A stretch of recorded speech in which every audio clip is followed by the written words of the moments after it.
Hey guys, आप सभी का बहुत बहुत स्वागत है आज के इस वीडियो लेक्चर में। मैं हूं समीर और आज मैं आपके साथ डिस्कस करूंगा चैप्टर 3 का एक्सरसाइज नंबर 3.2 क्लास 10th का टॉपिक है।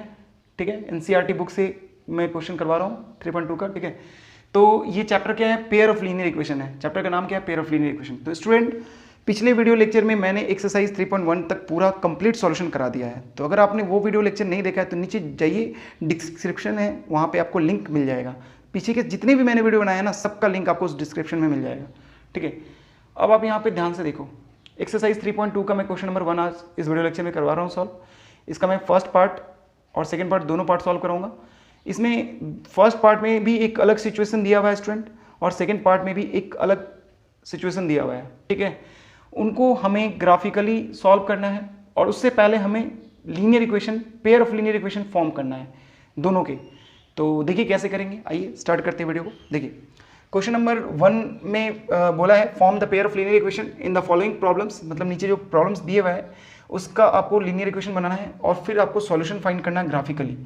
तो फर्स्ट क्वेश्चन को सॉल्व कैसे करेंगे, सॉल्यूशन कैसे करेंगे, तो इसमें बोला क्या गया पहले पढ़ लेते हैं हम लोग। 10 students of the class 10th, यानी क्लास 10th के 10 स्टूडेंट। ठीक है, क्लास 10th के 10 स्टूडेंट के बारे में बात हो रही है जो कि पार्टिसिपेट कर रहे हैं मैथमेटिक्स क्यूज में। ठीक है ना, क्लास 10th के 10 स्टूडेंट पार्टिसिपेट कर रहे हैं किसमें? मैथमेटिक्स के क्यूज में, जिसमें गर्ल्स जो है ना, लड़कों की संख्या से 4 अधिक है। बोला है ना, number of girls is 4 more than number of boys. Find the number of boys and girls who took part in the quiz. ठीक है, तो देखिए कैसे करेंगे। तो सबसे पहले हम लोग यहाँ पे लेट मान लेंगे कि नंबर ऑफ गर्ल्स, ठीक है, took part in the quiz, क्या? x मान लेंगे। ठीक है, मतलब जो लड़कियां क्विज में पार्टिसिपेट कर रही हैं उनकी संख्या कितनी है? x। नंबर कितनी है? नंबर में कितनी है ये लड़कियां? x है। ठीक है, अब नंबर ऑफ बॉयज, लड़के जो पार्टिसिपेट कर रहे हैं, ठीक है, took part in the quiz, वो कितना है? y। ठीक है, अब आप बताओ टोटल स्टूडेंट क्विज के अंदर कितना पार्टिसिपेट कर रहे हैं? 10 कर रहे हैं ना। तो अगर हम x प्लस वाई कर दे तो वो किसके इक्वल हो जाएगा? 10 के इक्वल होगा। ये फर्स्ट इक्वेशन आ गया। बात समझ में आ गई यहाँ तक? कितना इजी था। ठीक है, सेकंड देखिए, सेकंड क्या बोल रहा है यहाँ पे? सेकंड यहाँ पे जो सेंटेंस बोला है कि गर्ल्स जो है 4 मोर देन है नंबर ऑफ बॉयज से। तो हमें गर्ल्स को 4 मोर देन करना है, 4 more than number of boys. बात समझ में आई? गर्ल्स की जो संख्या है बॉयज की संख्या से 4 अधिक है, तो अधिक किधर? मोर है गर्ल्स, तो 4 किधर ऐड करेंगे? लड़कों की संख्या में ऐड करेंगे, तो हमें क्या मिल जाएगा? लड़कियों की संख्या मिल जाएगी। ठीक है, लड़कियों का नंबर हमें यहाँ पे मिल जाएगा। अब देखो यहाँ पे वाई को इधर ले आएंगे तो एक और इक्वेशन यहाँ पे फॉर्म हो जाएगा स्टूडेंट। ये देखो सेकेंड इक्वेशन फॉर्म हो जाएगा। ये हो गया सेकेंड इक्वेशन, ये वाला हो गया फर्स्ट इक्वेशन। यहाँ तक बात समझ में आ गई? कोई दिक्कत नहीं है। अब आओ, अब सुनो, इसके बाद हमें क्या करना है? ग्राफिकली इनका सॉल्यूशन निकालना है। ये पेयर ऑफ लीनियर इक्वेशन हम लोग फर्स्ट पार्ट इस क्वेश्चन का सॉल्व कर लिए, सेकंड पार्ट में हमें इनका सॉल्यूशन ढूंढना है, बट ग्राफिकली ढूंढना है। तो सबसे पहले हम इन्हें ग्राफ पे कैसे प्लॉट करेंगे? तो इसके लिए हम लोग अलग से एक कोऑर्डिनेट टेबल बनाएंगे इक्वेशन 1 का। इसके लिए भी अलग से हम लोग कोऑर्डिनेट टेबल बनाएंगे इक्वेशन 2 का। ठीक है, और जो भी यहाँ पे वैल्यूज़ मिलेगी, ठीक है ना, यहाँ पे और यहाँ पे जो भी वैल्यूज़ मिलेंगी उनको हम ले जाके ग्राफ पे प्लॉट कर देंगे। और जब हम ग्राफ पे प्लॉट करेंगे ना स्टूडेंट, तो उससे जो ग्राफ हमें मिल के आएगा ना, वहाँ से इसका सॉल्यूशन निकल आएगा। तो आइए देखिए कैसे इसका हम लोग कोऑर्डिनेट टेबल बनाएंगे। फर्स्ट वाले का कोऑर्डिनेट टेबल हम लोग बनाते हैं। x plus y equal to 10 है। ठीक है, तो यहाँ पे हम लोग x और y, अब x का वैल्यू को अगर आप 0 लोगे तो 0 प्लस वाई इक्वल टू क्या हो जाएगा? 10। तो y इक्वल टू क्या आ जाएगा? 10। ठीक है, इसी तरह से आपने y को 0 ले लिया। ठीक है, y को आपने 0 रख लिया तो x आपको क्या मिल जाएगा स्टूडेंट? 10 मिल जाएगा। y को आपने 0 किया तो x प्लस 0 इक्वल टू 10 हो जाएगा, तो यानी x इक्वल टू क्या आ जाएगा? 10। यहाँ तक बात समझ में आ गई? यानी y को जब आप 0 रखोगे तो x क्या आ जाएगा? 10 आ जाएगा। तो ये तो बन गया। ठीक है, ये कोऑर्डिनेट टेबल बन गया फर्स्ट इक्वेशन का। अब हम लोग इसी तरह से सेकंड इक्वेशन का कोऑर्डिनेट टेबल बनाएंगे। सेकंड इक्वेशन क्या है? x minus y equal to 4। इसका कोऑर्डिनेट टेबल बनाएंगे x और y। ठीक है स्टूडेंट, तो x का वैल्यू आप 0 रखोगे। ठीक है, 0 माइनस वाई इक्वल टू 4, तो y का वैल्यू क्या आ गया? माइनस का 4। देखो x जब आपने 0 लिया तो y आ गया माइनस का 4। y को अगर आप 0 लोगे तो x माइनस 0 इक्वल टू 4, तो x इक्वल टू क्या आ जाएगा? 4। तो x को 0 लोगे तो y आ जाएगा सॉरी एक्स वाई को 0 लोगे तो x आ जाएगा 4। तो ये इसका कोऑर्डिनेट टेबल हो गया, सेकेंड इक्वेशन का कोऑर्डिनेट टेबल हो गया। दोनों इक्वेशन का कोऑर्डिनेट टेबल बन चुका है। अब हमें क्या करना है, ग्राफ बनाना है। तो आप यहाँ तक सबसे पहले तो पॉज करो वीडियो को और नोट कर लो यहाँ तक, फिर मैं ग्राफ बताता हूँ कैसे बनेगा। ठीक है, तो जो अभी हमें कोऑर्डिनेट मिला था, अभी जस्ट हमें कोऑर्डिनेट मिल गया था ना फर्स्ट और सेकंड का, सेकंड इक्वेशन का कोऑर्डिनेट टेबल से हम लोग कोऑर्डिनेट ढूंढ लिए थे। ठीक है, अब क्या करेंगे, इन कोऑर्डिनेट्स को हम इसके ऊपर पॉइंट करेंगे। ठीक है, तो फर्स्ट इक्वेशन के जितने भी कोऑर्डिनेट इसके ऊपर मार्क करेंगे। तो देखो x जब 0 है तो y क्या है 10, तो ये वाला पॉइंट मिलेगा स्टूडेंट। ठीक है, तो ये हो जाएगा 0 और 10। ठीक, दूसरा पॉइंट क्या है, दूसरा पॉइंट चेक करो, x 10 है तो y क्या है 0 है, यानी ये वाला पॉइंट हो जाएगा 10 और 0। ठीक, अब आपको करना क्या है, दोनों आपको पॉइंट, आपने दोनों पॉइंट को प्लॉट कर दिया ग्राफ के ऊपर। अब आपको इससे लाइन, स्ट्रेट लाइन ड्रॉ करनी है दोनों पॉइंट को ज्वाइन करके। ठीक है, दोनों पॉइंट को ज्वाइन करना है और एक स्ट्रेट लाइन खींचना है इस तरह से। ठीक है, ये हो गया आपका स्ट्रेट लाइन। ठीक, और ये कौन सा स्ट्रेट लाइन है, x plus y equals to 10, ये वाला स्ट्रेट लाइन है। ठीक है, ये फर्स्ट इक्वेशन था। अब आप सेकेंड इक्वेशन के भी कोऑर्डिनेट को इसके ऊपर पॉइंट कर दो। तो x क्या है 0 और y क्या है -4। देखो x 0 है तो y -4, ये वाला पॉइंट होगा। ठीक है, तो इसका कोऑर्डिनेट अगर हम यहाँ लिखें तो 0 और -4। ठीक है, इसके बगल में लिख दें या, ठीक है यहाँ लिख देते हैं 0 और -4।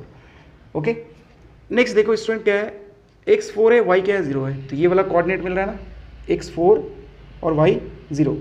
ठीक है, x 4 और y 0। अब इनको आप, इन दोनों पॉइंट को अगर आप ज्वाइन करोगे तो एक स्ट्रेट लाइन मिलेगी, यहाँ से एक स्ट्रेट लाइन मिल जाएगी। ओके, ठीक है, तो ठीक है ना स्टूडेंट।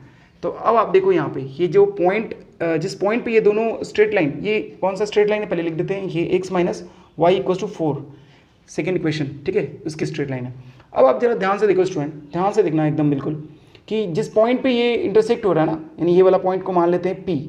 ठीक है, दोनों लाइन जहाँ पे इंटरसेक्ट हो रहा है, तो अगर आपको याद होगा, इंट्रोडक्शन वीडियो आपने देखा होगा, तो मैंने आपको बताया था कि जहाँ पे दो लाइन एक दूसरे को इंटरसेक्ट करती है ना, वही उसका सॉल्यूशन होता है।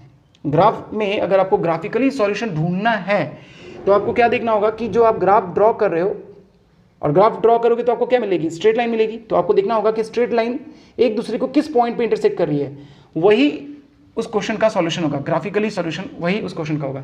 तो देखो इस P पॉइंट पे इंटरसेक्ट कर रही है, तो ये P पॉइंट अगर आप ध्यान से देखो स्टूडेंट, तो ये x पे कहाँ पे मिल रहा है, x पे 7 पे मिल रहा है ना, और y पे अगर आप चेक करोगे स्टूडेंट तो ये y पे कहाँ मिल रहा है, 3 पे मिल रहा है।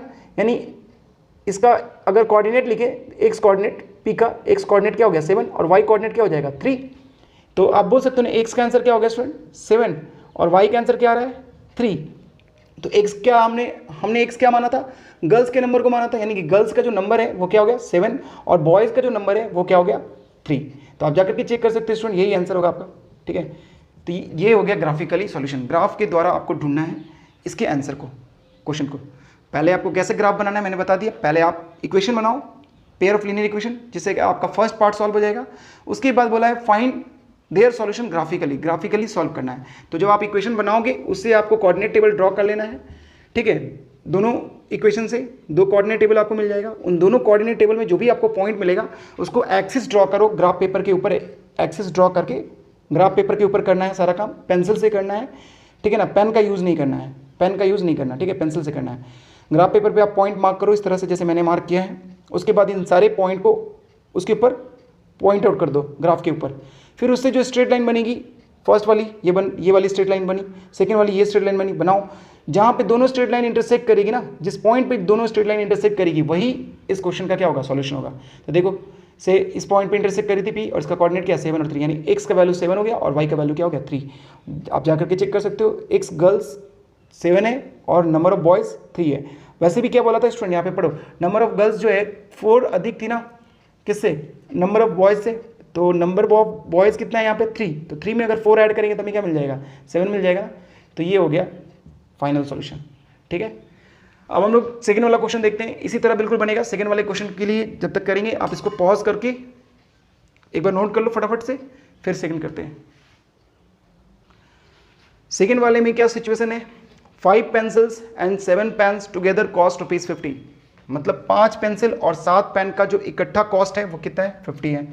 Whereas 7 pencil and 5 pen, अब देखो पेंसिल की संख्या को बढ़ा दिया गया, पेंसिल के नंबर्स को बढ़ा दिया गया और पेन के नंबर्स को घटा दिया गया, तब हम कॉस्ट इनका ऐड करेंगे टोटल तो वो आएगा 46, ठीक है, पहले से डिक्रीज हो गया, ठीक है। Find the cost of 1 pencil and that of the 1 pen, तो इसका सॉल्यूशन कैसे करेंगे, सेम जैसे अभी पीछे वाला किए थे हम लोग, यहाँ पे 1 पेंसिल और 1 पेन का कॉस्ट यहाँ पे मान लेंगे। लेट कॉस्ट ऑफ 1 पेंसिल, ठीक है, कितना x रुपीज़ मान लेंगे, ठीक है। इसी तरह से कॉस्ट जो है ऑफ 1 पेन, ये कितना ले लेंगे हम लोग y रुपीज़ ले लेंगे। तो अब आप बताओ, एक पेंसिल का कॉस्ट x रुपीज़ है, एक पेन का कॉस्ट y रुपीज़ है। जब आप 5 पेंसिल खरीदोगे तो आप दुकानदार को कितना पे करोगे, 5 मल्टीप्लाई x रुपीज़, और जब आप 7 पेन खरीदोगे तो 7 मल्टीप्लाई y रुपीज़, और जो किसकी इक्वल होगा 50 रुपीज़ की इक्वल होगा। क्लियर है यहाँ तक? तो ये हो गया आपका फर्स्ट इक्वेशन। कोई कॉमन तो निकल नहीं रहा है, अगर कॉमन निकलता तो फिर हम उसको करते हैं, यहाँ तो कोई कॉमन नंबर निकल नहीं रहा है, तो कॉमन निकलता तो उसको लाके फिर यहाँ पे डिवाइड कर देते हैं, ठीक है। तो ये फर्स्ट इक्वेशन बन गया। सेकंड इक्वेशन देखो आप, यहाँ पे 5 पेन है, तो अब कितना पेन, 7 पेंसिल खरीद रहा है और 5 पेन खरीद रहा है, तो अब इक्वेशन कैसा बनेगा, 7 पेंसिल खरीद रहा है तो 7x और 5 पेन खरीद रहा है तो 5y, और ये किसकी इक्वल हो जाएगा स्टूडेंट, ₹46, ठीक है। ये 2 पेयर ऑफ लीनियर इक्वेशन आपका बन गया, ठीक है ना, ये 2 पेयर ऑफ लीनियर इक्वेशन आपका बन गया। अब आपको क्या करना है, ग्राफिकली इनका सॉल्यूशन करना है, तो उससे पहले आपको इन दोनों का कोऑर्डिनेट टेबल बनाना होगा। तो फर्स्ट वाले का हम लोग कोऑर्डिनेट टेबल बनाते हैं, ठीक है। x और y हम लोग किसका बना रहे हैं coordinate table, equation number first का बना रहे हैं, ठीक है ना। तो देखो यहाँ पे, ठीक है, तो y का वैल्यू हम लोग ले लेते हैं, यहाँ पे y का वैल्यू रखते हैं तो इजीली सॉल्व हो जाएगा, इसलिए मैं y का वैल्यू ले रहा हूँ, ठीक है। तो y का वैल्यू को अगर हम 10 लेते हैं, ओके स्टूडेंट, तो देखो 5x प्लस 7 मल्टीप्लाई 10 50, ठीक है। 5x ये हो जाएगा 70 और इक्वल्स टू 50, 5x 70 उधर गया तो कितना हो जाएगा माइनस का 20, x का वैल्यू क्या आ जाएगा माइनस का 4, ठीक है। आपको ये जो वैल्यू लेना है ना स्टूडेंट, जो हम वैल्यू ले रखते हैं यहाँ पे x और y का, वो हम ऐसी वैल्यू को चूज करते हैं जिससे कि हमें रिजल्ट जो मिले ना वो इंटीजर में मिले, ठीक है। दूसरे वैल्यू का जो रिजल्ट मिले, यानी आपने y का जैसे वैल्यू 10 लिया तो x का वैल्यू आपको क्या मिलना चाहिए, इंटीजर ही मिलना चाहिए। तो देखो मेरा इंटीजर मिल गया ना, इसलिए ऐसा वैल्यू को हम चुन करके रखते हैं ध्यान से, कि हमें बाद में जो वैल्यू निकल करके आए उससे तो इंटीजर ही आए। अब देखो यहाँ पे y का अगर हम 5 ले लेते हैं, ठीक है, तो 5x प्लस क्या हो जाएगा 35 इक्वल्स टू 50, 35 उधर गया तो क्या हो जाएगा स्टूडेंट 15 हो जाएगा ना, 15। हाँ, अब x का आंसर क्या आएगा यहाँ पे, x का आंसर आ जाएगा यहाँ से 3, चेक कर लो x का आंसर 3 आ रहा, तो y आपने जब 5 रखा तो x क्या आया 3, ठीक है। तो ये ध्यान में आपको जरूर रखना है कि आप x और y का भी किसी का भी वैल्यू आप रखो, बट ऐसा वैल्यू चुनो जिससे कि अगर आप x का चुन रहे हो तो ऐसा वैल्यू चुनो x का कि y भी इंटीजर ही आए, x का इंटीजर लो और y भी इंटीजर ही आना चाहिए, ऐसे वैल्यू को चुनना है, ठीक है। अब आ जाओ, इससे ग्राफ प्लॉट करने में ईजी हो जाता है, ठीक है ना। अब देखो सेकंड वाले का कोऑर्डिनेट टेबल बनाएंगे तो हमें क्या मिलेगा, सेकंड वाले का कोऑर्डिनेट टेबल में x और y, तो यहाँ पे आप x की जगह पे प्लेस कर दो, x की जगह पे कोई वैल्यू रख लो, 8 ले लेते हैं x की जगह पे 8, ठीक है। x की जगह पे क्या ले रहे हैं 8, तो देखो क्या मिलेगा, x की जगह पे 8 रखेंगे तो 56 हो जाएगा ना ये, प्लस 5y इक्वल टू 46। अब इधर घटाएंगे तो 5y इक्वल टू क्या होगा माइनस का 10 होगा ना, और y का वैल्यू क्या आ जाएगा माइनस का 2, ओके। अब आप यहाँ पे 3 ले लो, x का वैल्यू को 3, तो 7 3 जा कितना हो जाएगा 21 प्लस 5y इक्वल टू 46, तो 5y क्या आएगा 46 में से 21 घटा, 6 में से 1 गया 5 और 4 में से 2 गया 2, तो 25, यानी y इक्वल टू क्या आ जाएगा स्टूडेंट 5, ठीक है। तो x का आपने क्या लिया 3, तो y क्या है आपको, y आपको क्या मिल गया 5 मिल गया, ठीक है। तो ये तो हो गया कोऑर्डिनेट टेबल, ये वाला हो गया फर्स्ट इक्वेशन का कोऑर्डिनेट टेबल, और ये वाला हो गया इक्वेशन नंबर 2 का कोऑर्डिनेट टेबल। अब दोनों का हमने कोऑर्डिनेट टेबल ड्रॉ कर लिया है, अब हमें क्या करना है, इसका ग्राफिकली सॉल्यूशन निकालना है, x और y का वैल्यू ग्राफिकली सॉल्व करके निकालना है, ठीक है ना। तो फर्स्ट पार्ट तो हम लोग सॉल्व कर चुके हैं, जल्दी से वीडियो को पॉज करके आप नोट कर लो, फिर सेकंड पार्ट करते हैं ग्राफिकल सॉल्यूशन इसका। ओके, तो मैंने क्या किया, यहाँ पे जो अभी वैल्यू निकाल के लाया था कोऑर्डिनेट का वो यहाँ लिख दिया, ठीक है ना। अब देखो यहाँ से क्या करना है स्टूडेंट, दोनों इक्वेशन का मैंने यहाँ पे कोऑर्डिनेट लिख दिया है जो अभी आया था, ठीक है ना। अब इन दोनों कोऑर्डिनेट को इसके ऊपर ग्राफ के ऊपर मार्क करना है, ठीक है। ये ऑरिजिन है, इस तरह से आपको ग्राफ पे एक्सिस ड्रॉ करना आता है ना, ये एक्स डैश एक्स और ये वाई डैश एक्सिस है, ठीक है। तो ये आपको एक्सिस ड्रॉ कर लेना ग्राफ पेपर के ऊपर, और आपको फिर यहाँ से कोऑर्डिनेट में से पॉइंट निकाल करके इसके ऊपर मार्क करना है। तो देखो x जब -4 है तो y क्या है स्टूडेंट 10 है। x जब -4 है तो y आपके पास क्या है 10 है। तो स्केल की सहायता लेना है, ठीक है, स्केल का हेल्प लोगे और यहाँ से -4 से कहाँ तक मार्किंग करोगे 10 तक डॉटेड लाइन से। ये तो आप 8th क्लास में भी कर रखे हो बचपन में, है ना। और इधर से भी इसी तरह से 10 से, ठीक है, ये हो गया 10, यानी ये वाला आपको पॉइंट मिला स्टूडेंट। ये पॉइंट कौन सा है, x -4 और y क्या है 10, ये कोऑर्डिनेट आपको मिल गया, ठीक है। दूसरा पॉइंट क्या है स्टूडेंट, x 3 है, y क्या है 5 है। x 3 ये रहा और y क्या है 5 है। तो आपको 3 से कहाँ तक जाना है 5 तक, ठीक है। स्केल को रखो और 5 तक ड्रॉ कर दो, ये ऐसे डॉटेड लाइन से, ठीक है। ये तो बनाने में मज़ा भी आता होगा, ये पहले आप पिछले क्लास में कर रखे हो 8th 9th क्लास के अंदर, ठीक है। तो ये तो हो गया आपका स्टूडेंट 3 और 5, ठीक है, कोऑर्डिनेट। अब आपको 2 पॉइंट मिल चुका है, इन दोनों को आपको क्या करना है, स्ट्रेट लाइन से ज्वाइन कर देना है। एक स्ट्रेट लाइन इन दोनों पॉइंट को ज्वाइन कर देना है, स्ट्रेट लाइन बन जाएगी यहाँ पे, ठीक है। ये स्ट्रेट लाइन बन गई, ये 10 है, ठीक है। और ये कौन से इक्वेशन का ये ग्राफ है, ये फर्स्ट इक्वेशन का है ना, इक्वेशन नंबर फर्स्ट, ठीक है, यहाँ लिख दे रहा हूँ मैं। अब देखो इसका भी हम इसके भी कोऑर्डिनेट का पॉइंट इस पे मार्क करेंगे। तो x क्या है स्टूडेंट 8 है ना, x 8 है और y क्या है -2 है। तो x देखो 8 और y क्या है -2, तो x ये 8 रहा और y ये रहा -2। तो यहाँ से आपको डॉटेड लाइन लेके आना है और कहाँ तक जाना है आपको स्टूडेंट, इस वाले पॉइंट तक, ये वाला पॉइंट, ठीक है। तो ये हो गया x 8 है और y क्या है -2, ये पॉइंट हो गया। दूसरा पॉइंट आपको देखो वही यही है ना, सेम है ना स्टूडेंट, यही सेम पॉइंट आपको मिल रहा है ये वाला। तो इनको आपको ज्वाइन कर देना है स्केल से, ठीक है, इस पॉइंट को ज्वाइन कर देना है, ठीक है, बिल्कुल ध्यान से कि थोड़ा सा भी, ठीक है, बिल्कुल अच्छे से स्ट्रेट लाइन आ जाए, मिल जाए। तो देखो ये आपको स्ट्रेट लाइन मिल गई और ये दोनों स्ट्रेट लाइन एक दूसरे को कहाँ पे इंटरसेक्ट कर रही है स्टूडेंट, इस वाले पॉइंट पे कर रही है, ठीक है। और ये कौन से इक्वेशन का स्ट्रेट लाइन है, इक्वेशन नंबर 2 का। और दोनों स्ट्रेट लाइन एक दूसरे को कहाँ पे इंटरसेक्ट कर रही है, इस वाले पॉइंट पे 3 और 5 पॉइंट पे। तो यही आपका क्या हो जाएगा सॉल्यूशन, यानी x का वैल्यू क्या हो जाएगा स्टूडेंट 3 और y का वैल्यू क्या हो जाएगा 5, यानी कि कॉस्ट ऑफ 1 पेंसिल क्या हो जाएगा 3 रुपीज़ का और कॉस्ट ऑफ 1 पेन क्या हो जाएगा 5 रुपीज़ का, ठीक है ना। तो इस तरह से आपको ग्राफिकली सॉल्यूशन करना है और पेयर ऑफ लीनियर इक्वेशन को, सिचुएशन को पढ़ करके पेयर ऑफ लीनियर इक्वेशन के फॉर्म में रिप्रेजेंट करना है सिचुएशन को, ठीक है। तो आई होप स्टूडेंट आपको ये वाला क्वेश्चन समझ में आ गया होगा। अब हम लोग अगले वीडियो लेक्चर में सेकंड क्वेश्चन करेंगे 3.2 का, उसके अंदर थोड़ा सा अलग कॉन्सेप्ट है, वो मैं आपको इंट्रोडक्शन वीडियो अगर आपने देख लिया होगा, नहीं देखा तो देख लेना, उसका उस वाले का कॉन्सेप्ट वहाँ पे यूज़ होने वाला है, ठीक है। तो वहाँ पे मैं फिर भी थोड़ा बहुत आपको कॉन्सेप्ट बता दूंगा। फिलहाल आप इसकी प्रैक्टिस कीजिए घर पे बैठ करके और पीछे वाले वीडियो लेक्चर को भी एक बार देखिए और प्रैक्टिस कीजिए अच्छे तरीके से, ठीक है ना। Thank you, bye bye.